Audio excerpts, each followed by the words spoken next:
Well, welcome to Tuku Lodge Elangomat training. My name is Toby Hoy, and I am the Associate Advisor for Inductions, and will be conducting this recording session here shortly.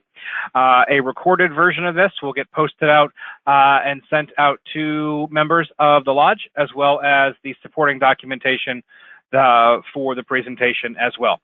So the role of the Elangomat can be broken up into two different functions, or two different sections.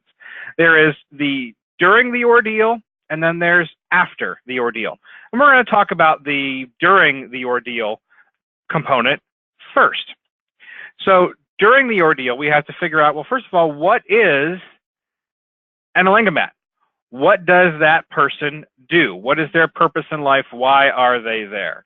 And if you try to define what the term Elangomat means, is it roughly translates into a friend.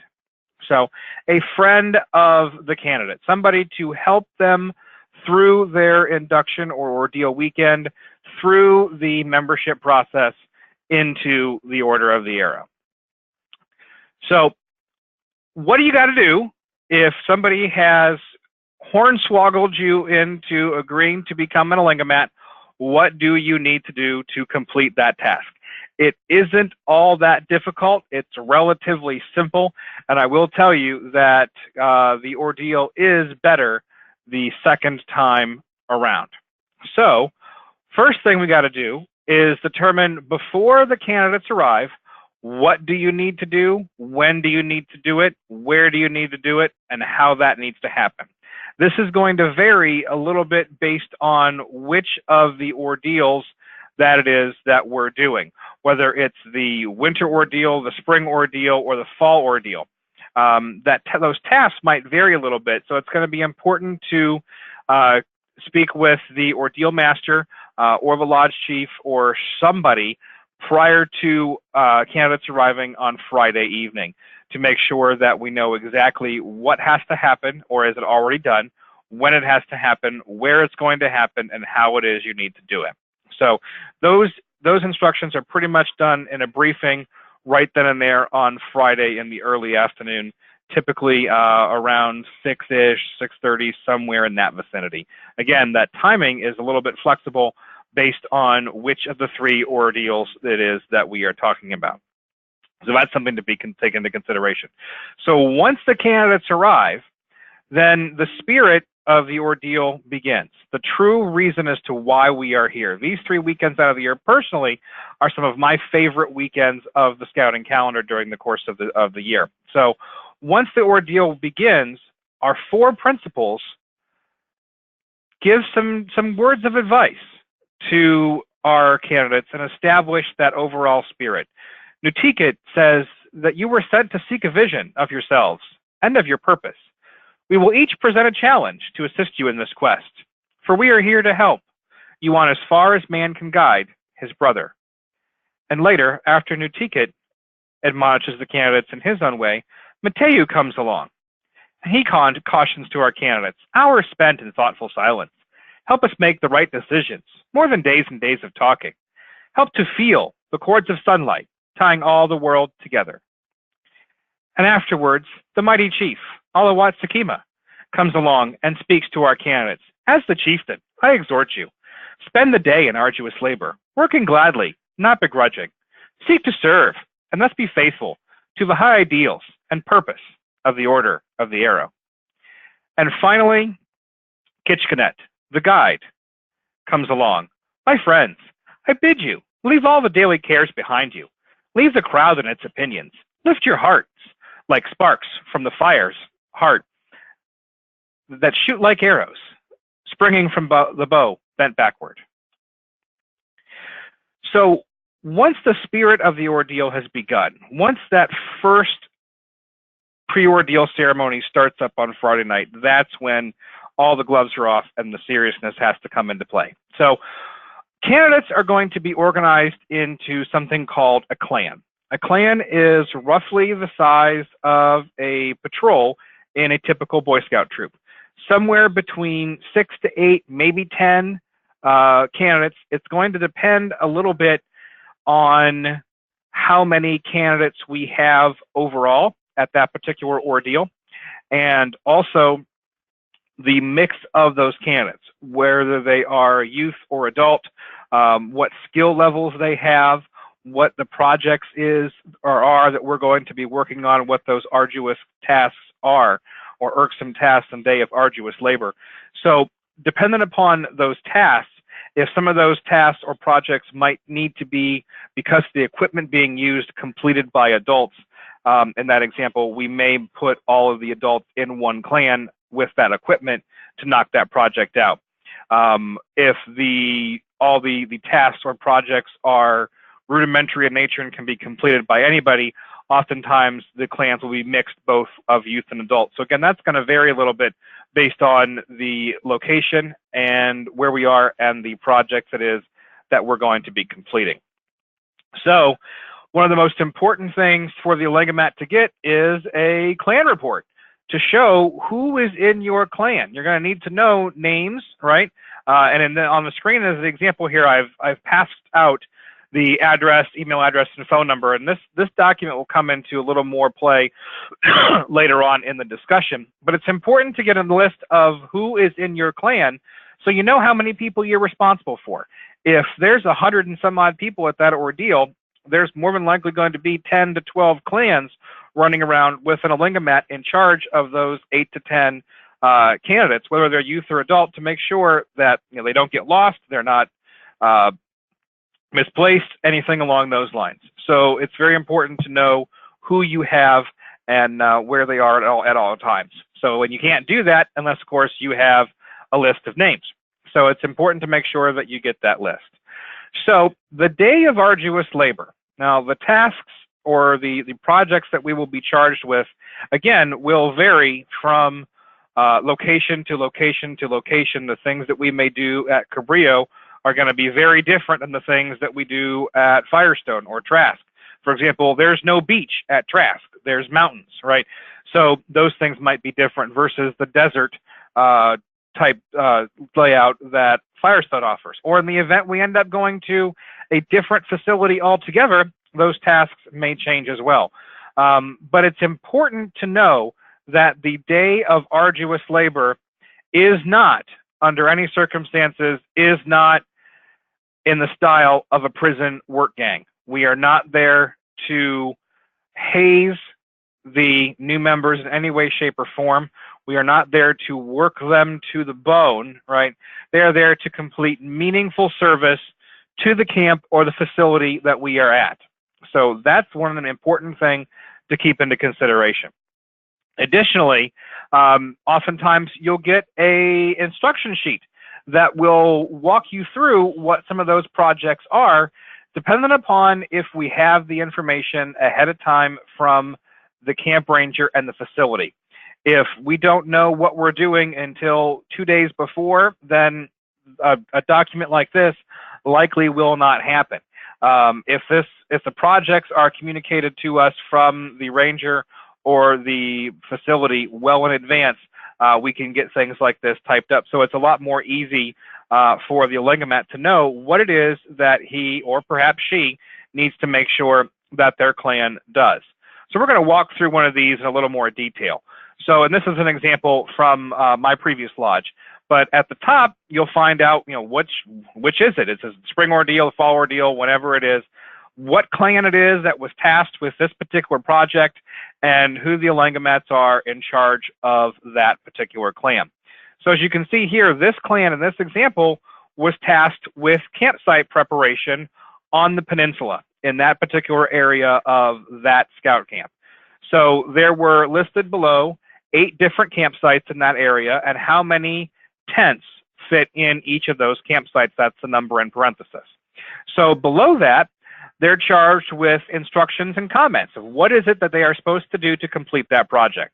So in this scenario, you can see they're tasked with erecting tents in each campsite in preparation for summer camp, placing 2 bunks in each tent if those are not already there.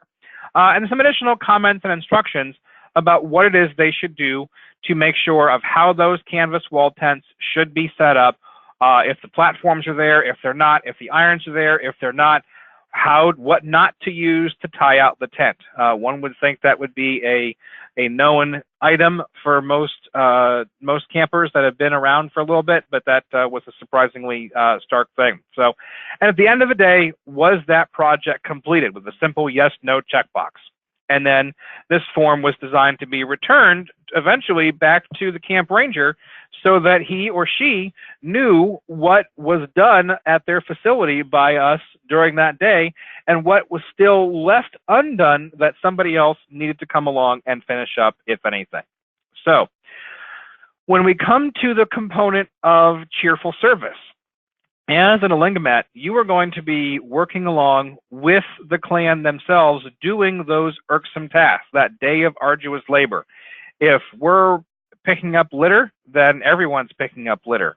If we're painting a building or a wall or anything along those lines, everybody's got a paintbrush, everyone's got a roller, everybody is participating in that service.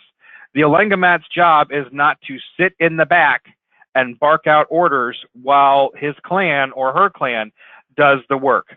The Elangomat's job is to be leading by example, doing the work, completing that cheerful service right along with the members of the clan.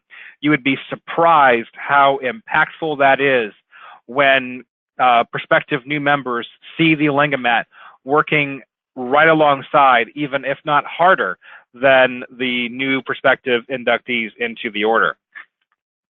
So it is a very moving thing to see, especially for an adult, I will tell you.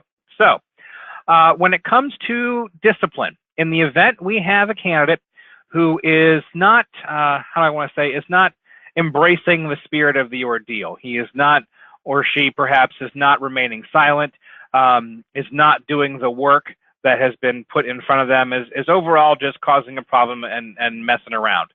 It is not the Elangomat's role under any way, shape, stripe, flavor, or form to impose discipline, whether physical, verbal, or anything along those lines, onto that candidate. The only person who can disqualify the candidate from becoming a member of the order and completing their ordeal is the candidate themselves. Nobody else can do that. So that is a very important key there to know. In the event there is a candidate, whether they are a youth member, a youth plus, adult, whatever the case may be, is in the event you have a problem child, for lack of a better term, in your clan, let the ordeal master, myself, the lodge chief, the lodge advisor, somebody know to come along and address that issue, preferably the lodge advisor or myself, and we will resolve that issue if it needs to get to that point. So it's very important to know that a youth Elangomat, like I said, cannot disqualify or eject a prospective member from the ordeal weekend. So that is very important to keep into consideration. So during the ordeal itself, there are two enemies of any ordeal weekend. Two enemies, period, end of story. Enemy number one is dead time, slack time when nothing is going on. There should be a sufficient amount of projects planned out to make sure that the Saturday is full from the time that breakfast is served in the morning through to lunch, through to the end of the work in the afternoon, the ceremony, afternoon program, all of that kind of good stuff. Having a gaggle of candidates sitting around and doing nothing is absolutely miserable on the candidates. They get nothing out of the ordeal by providing that cheerful service, and quite frankly, they're bored. Nobody wants to sit around and do nothing for an hour. It's one thing if you've got a 5 minutes of lag time to get from point A to point B, or a 10-minute break here or there. That's not what I'm referring to. My issue here is hours and hours of sitting around and doing nothing. That is an absolute abysmal experience for the candidate. There is always an area to police. There is always something to do as opposed to sitting around and doing nothing. That is enemy of the ordeal number one. Enemy of the ordeal number two is dehydration, right? Is not consuming enough water. Regardless of which ordeal this is, whether it's the winter ordeal, spring, or fall, it's Southern California, it's hot. Our candidates need to drink water, water, and more water. Every single one of them was instructed to bring a water bottle with them and to consume water during the course of the day. There is no reason why somebody should be prohibited from letting that consumed water escape during its natural course, but dehydration is a real problem, especially at Firestone of all places, where it gets very, very hot and very, very sunny in the fall. So that is a very important thing to keep in mind. So moving along for the during the ordeal process, and we're going to move on to the after the ordeal process. So the Elangomat's job is not done in all reality until those candidates, those new members, complete their and seal their membership and achieve brotherhood. So after the ordeal, every lodge has a particular scourge or a particular malady or a particular catastrophe that is the scourge. It is just the absolute worst thing that can happen to any lodge. It's known by one of two different things. First way, it's sash and dash, also known as flap and flee.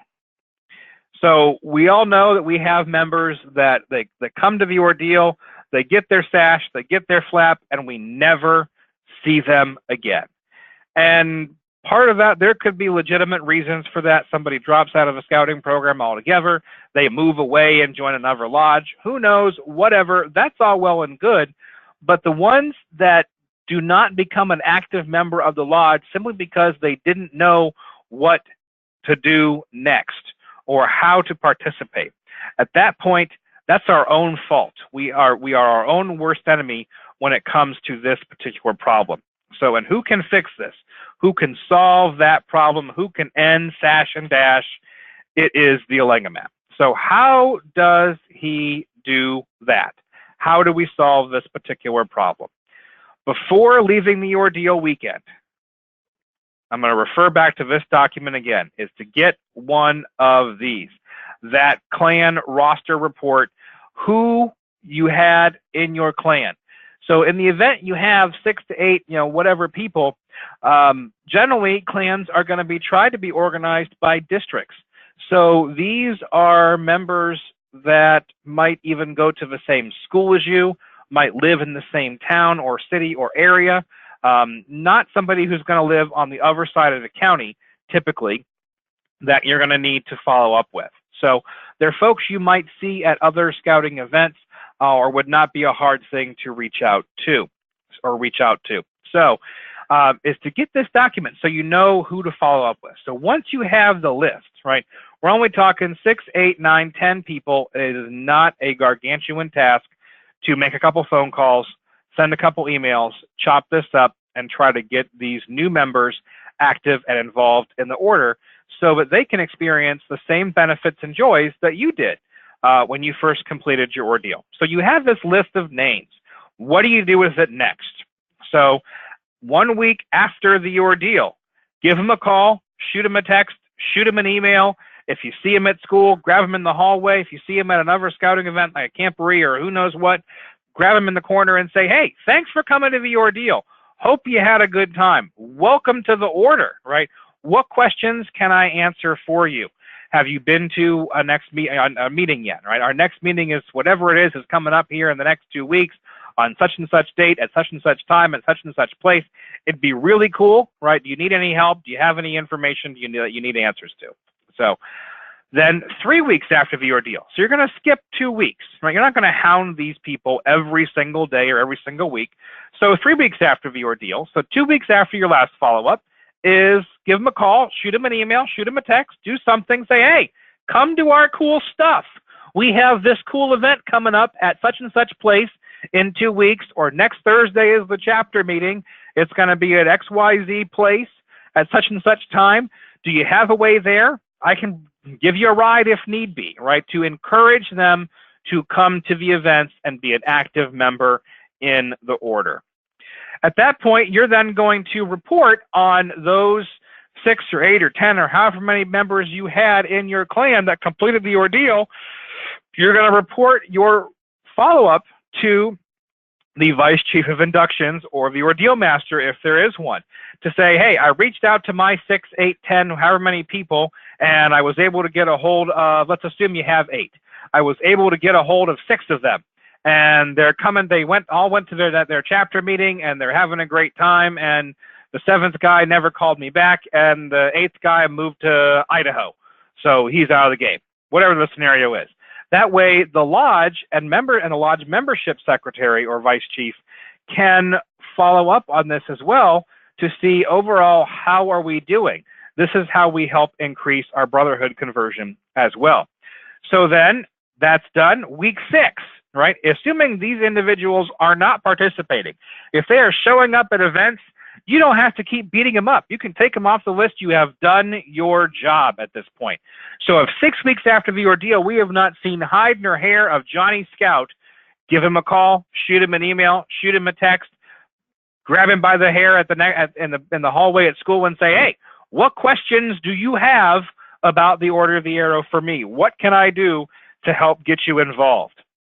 Then week 9. So again, there's a plan for this.